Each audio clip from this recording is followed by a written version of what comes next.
ആലപ്പുഴയിൽ ഭാര്യ വീട്ടിൽ യുവാവ് മർദ്ദനമേറ്റ് മരിച്ച സംഭവത്തിൽ നിർണായകമായത് 7 വയസ്സുകാരിയുടെ മൊഴി. അമ്മ തടിക്കഷ്ണം കൊണ്ട് അച്ഛന്റെ തലക്കടിച്ചെന്ന മകൾ.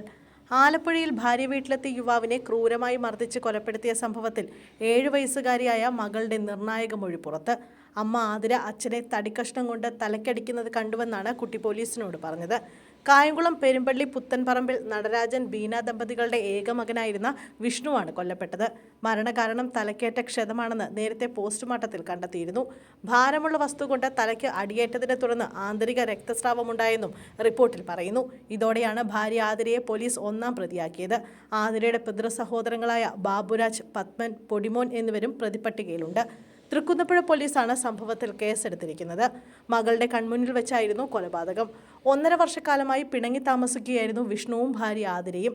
കുട്ടിയെ ധാരണപ്രകാരം പരസ്പരം മാറി മാറിയാണ് നോക്കിയിരുന്നത്. ഇതിൻ പ്രകാരം മകളെ തിരിച്ചേൽപ്പിക്കാൻ ഭാര്യ വീട്ടിലെത്തിയപ്പോഴായിരുന്നു സംഭവം. എന്നാൽ അച്ഛനൊപ്പം പോകണമെന്ന് വാശി പിടിച്ച മകളെ ആതിര അടിച്ചു. ഇതേ ചൊല്ലി ആതിരയും വിഷ്ണുവും തമ്മിൽ തർക്കമുണ്ടായി.